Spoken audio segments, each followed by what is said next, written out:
Hello, friends. I'm really excited because today I am with Dr. Charles Apoki, your friend.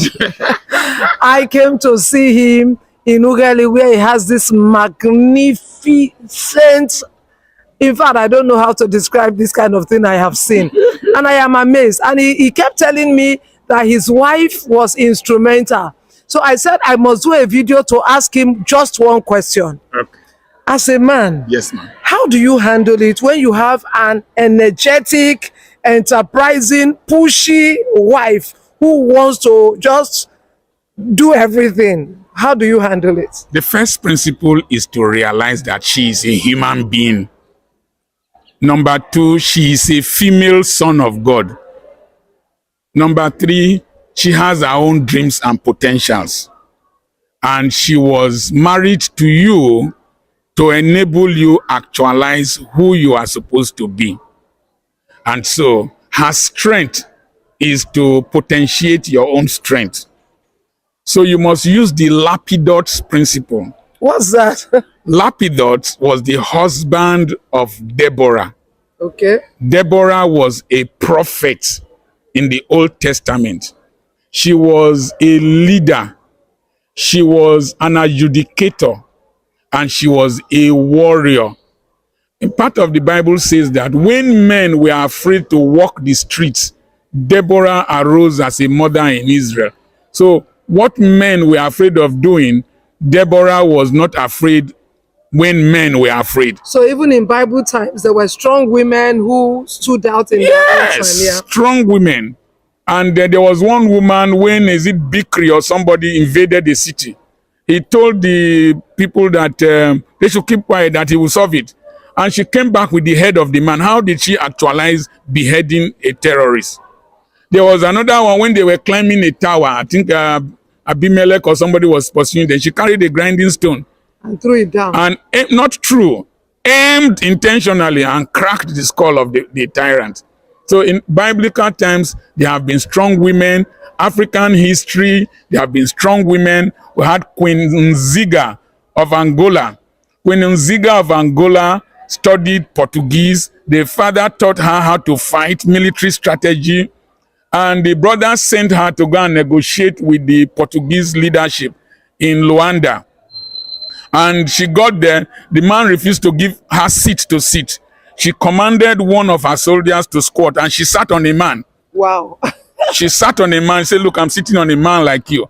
And she started discussing with the Portuguese man. When the brother heard what the sister did, he committed suicide. Wonderful. And the Portuguese came to invade Angola. But Queen Nziga defeated them. And Angola had peace for 40 years. And if you go to Luanda, her statue is there with a spear and a leopard skin. We'll talk of Queen Amina of Zaria, yeah, and a host of other women. So there have been strong women down the generations. Strong women. Queen Teitu of Ethiopia, yeah, was the wife of Menelik. Menelik was a weak man, but Queen Teitu was a strong woman. She was the one who prompted Menelik to fight with the Italians in the Battle of Adwa, I think in 1896. And they defeated the Italians. And she named Addis Ababa, land of beautiful flowers. Wow. So it is not today. Okay, so now I've had to engage with several men who feel threatened, yes, when they have an enterprising, forceful woman, and they feel like, this woman won't control my life. Yes. What would you like to say to such? No, what you do is that, like I said, I did a video here. I said why I left my wife. And people thought that I divorced and all that. No. In the Bible, frankly speaking, in the Bible, the Genesis, God said, your desire shall be for thy husband.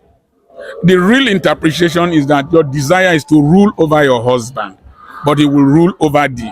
Now, once you see that perspective and you see the strength and you see the energy, what you do is that you create an ecosystem for her where she can excel. Like, I don't know how much they do here. My 2 women are here.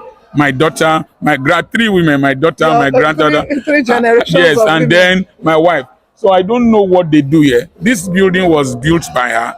Everything is done by her here. So I have my own piece and I create my own entity. You understand? And it has helped us. So you see, you give her her area to function. Then you see somebody like Aisha Yusufu on social media activism. The husband is a very confident man. That's why he allows his wife to do that. Yeah. You see somebody like Angela Merkel. Yeah. The husband is a very confident man. Yeah. You see somebody like Kamala Harris. The husband is a very confident man. Yeah. So it requires self-confidence to marry a strong woman and to realize that marriage is not necessarily subjugation. Marriage is the expansion and exudation of potentials. Yeah. So when you allow the woman to, that is big English. So that means that if I marry you, yes, you should help me to maximize my potential. To become who you were born to be. Yeah. I always see, as if my wife were to be a man from Okwokok or where you come from. My village people. Yes, I should allow, no, it's not my village, it's a town. No? So it's a city. Really. Yes, so I should allow her to become a voice and a symbolism of Okwokoko and humanity.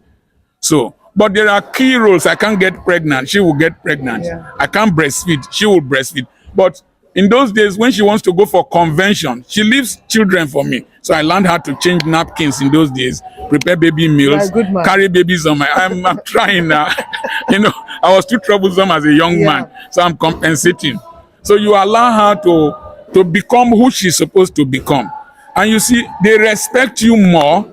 I asked my wife, what is it that you treasure about me? He said, the liberty you have given to me. Exactly what my husband says. The liberty you have given to me to become who I am supposed to be. Yeah. And you are more relaxed. After all, she's answering my name. Of course, where are we going? You are not going anywhere. So, see, if you have a strong wife, I want you to know that it's a gift from God. Killing that potential is not for your good. Yes. The Bible says the woman was created for the man. Yes. So whatever she achieves, it's for you. And so as a husband, when God has graced you with a strong, energetic, enterprising woman, don't ever think that she's a threat. Instead, her next what she has, cause it to bloom, cause it to blossom. All right? And I know that God is going to help your marriage. Doctor, one more thing. Yes. If you know a young man who wants to get married today, and she comes and says, this girl, when I marry, be like saying, no girl, oh, she's so energetic, she just wants to do everything. What would be your advice? There's a principle that is difficult for most people to understand. I call it married but single. You see, let me see whether I have, you see this phone has the phone, then it has the covering. Are you following what I'm saying? So this microphone is connected to this phone, but they are working separately. So the thing is, give the woman her ecosystem, let her function there. You function in your own ecosystem, but have a spiritual link and an understanding. But I also want to encourage women that you should learn to be submissive to your husband. Very much so. And you see, submitting to husband, very easy. Men like praise. They take a rub like pomade. Men like praise. They like respect. Respect, honor.